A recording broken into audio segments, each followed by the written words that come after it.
सती को शिव से वर की प्राप्ति तथा भगवान शिव का ब्रह्मा जी को दक्ष के पास भेजकर सती का वरण करना।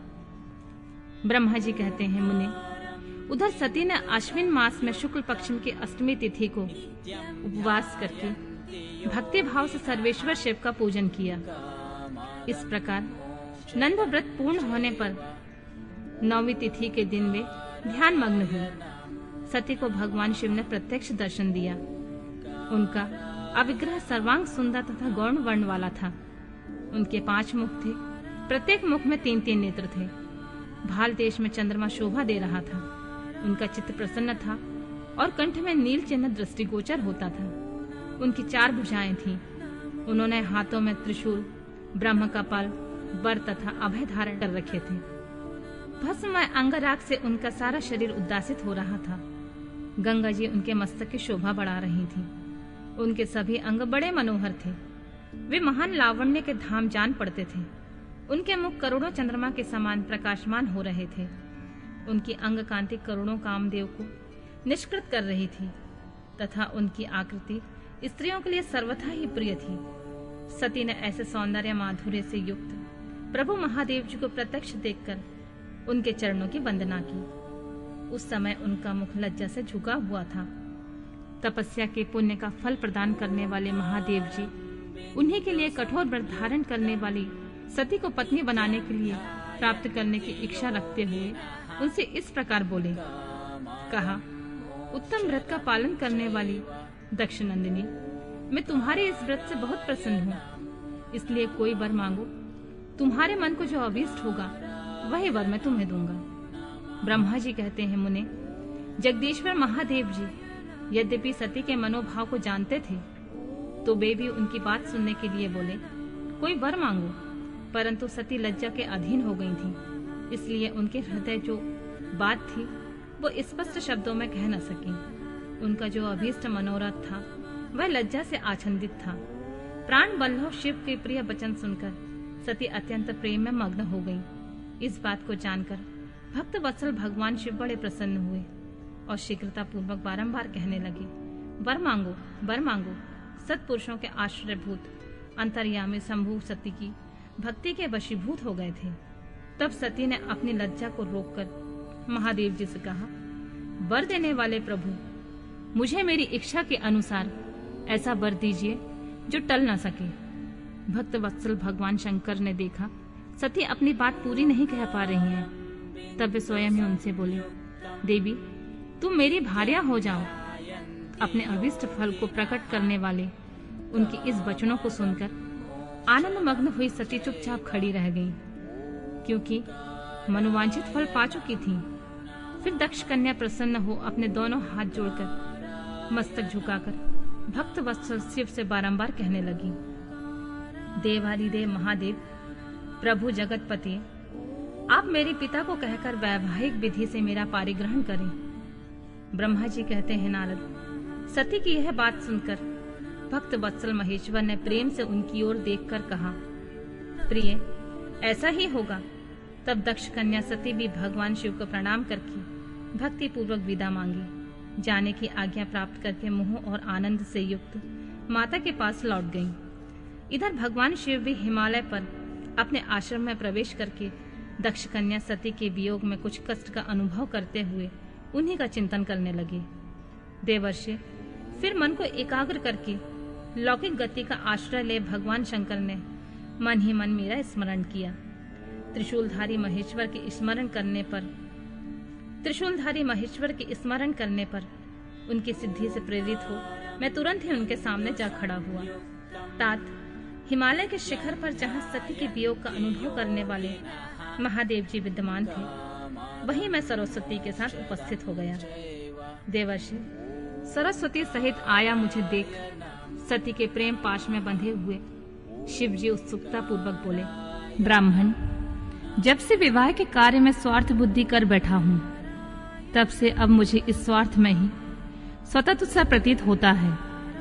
दक्ष कन्या सती ने बड़ी भक्ति से मेरी आराधना की है। उसके नंदा व्रत के प्रभाव से मैंने उसे अभीष्ट वर देने की घोषणा की है। ब्राह्मण, तब उसने मुझसे यह वर मांगा कि आप ही मेरे पति हो जाइए। यह सुनकर सर्वथा संतुष्ट होकर मैंने यह कह दिया, तुम मेरी पत्नी हो जाओ। अब दाक्षायणी सती मुझसे बोली, जगतपते, आप मेरे पिताजी को सूचित करके वैवाहिक विधि से मुझे ग्रहण करें। ब्राह्मण उसकी भक्ति से संतोष होने के कारण मैंने उसका यह अनुरोध स्वीकार कर लिया। विधाता, तब सती अपनी माता के घर चली गईं और मैं यहाँ चला आया। इसलिए अब तुम मेरी आज्ञा से दक्ष के घर जाओ और ऐसा यत्न करो जिससे प्रजापति दक्ष शीघ्र ही मुझे अपनी कन्या का दान कर दें। उनके इस प्रकार आज्ञा देने पर मैं कृतकृत्य हो और प्रसन्न हो गया तथा उन भक्त वत्सल विश्वनाथ से इस प्रकार बोला, भगवान शंभु, आपने जो कुछ कहा है उस पर भली भांति विचार करके हम लोगों ने पहले ही उसे सुनिश्चित कर दिया है। वृषभध्वज, इसमें मुख्यतः देवताओं और मेरा भी स्वार्थ है। दक्ष स्वयं ही आपको अपनी कन्या प्रदान करेंगे, किंतु आपकी आज्ञा से भी उनके सामने आपका संदेश कह दूंगा। सर्वेश्वर महाप्रभु महादेव से ऐसा कहकर मैं अत्यंत वेग वाली रथ के द्वारा दक्ष के घर जा पहुंचा।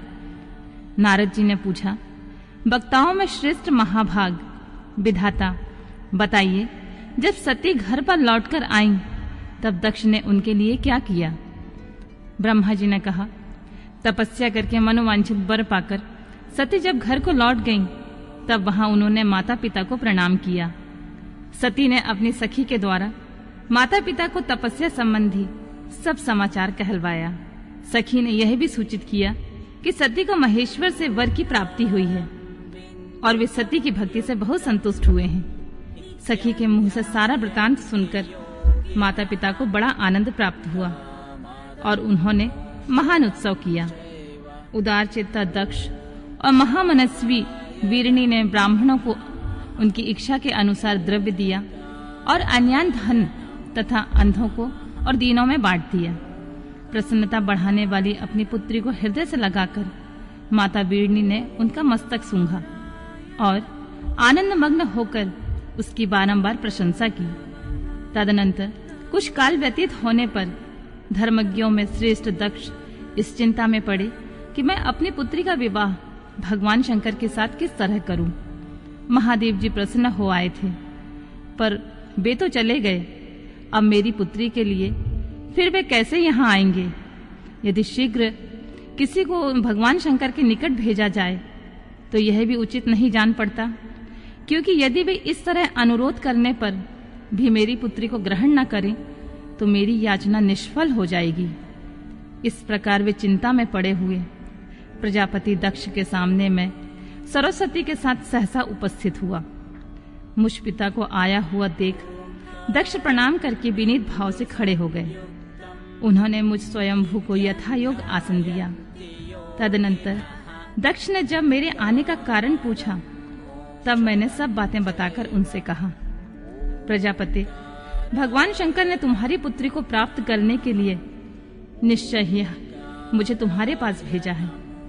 इस विषय में जो श्रेष्ठ कृत है उसका निश्चय करो। जैसे सती ने नाना प्रकार के भावों से तथा सात्विक व्रत के द्वारा भगवान शिव की आराधना की है, उसी तरह वे भी सती की आराधना करते हैं।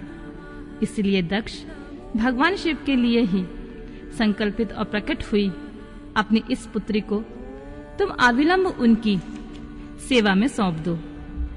इससे तुम कृतकृत्य हो जाओगे। मैं नारद के साथ जाकर उन्हें तुम्हारे घर ले आऊंगा। फिर तुम उन्हीं के लिए उत्पन्न हुई अपनी यह कन्या उनके हाथ में दे दो। ब्रह्मा जी बोले, नारद, मेरी यह बात सुनकर मेरे पुत्र दक्ष को बड़ा हर्ष हुआ। वे अत्यंत प्रसन्न होकर बोले, पिताजी, ऐसा ही होगा। मुने, तब मैं अत्यंत हर्षित होकर वहां से उस स्थान को लौटा जहां लोक कल्याण में तत्पर रहने वाले भगवान शिव बड़ी उत्सुकता से मेरी प्रतीक्षा कर रहे थे। नारद, मेरे लौट आने पर स्त्री और पुत्री सहित प्रजापति दक्ष भी पूर्ण काम हो गए। वे इतने संतुष्ट हुए मानो अमृत पीकर अघा गए हों।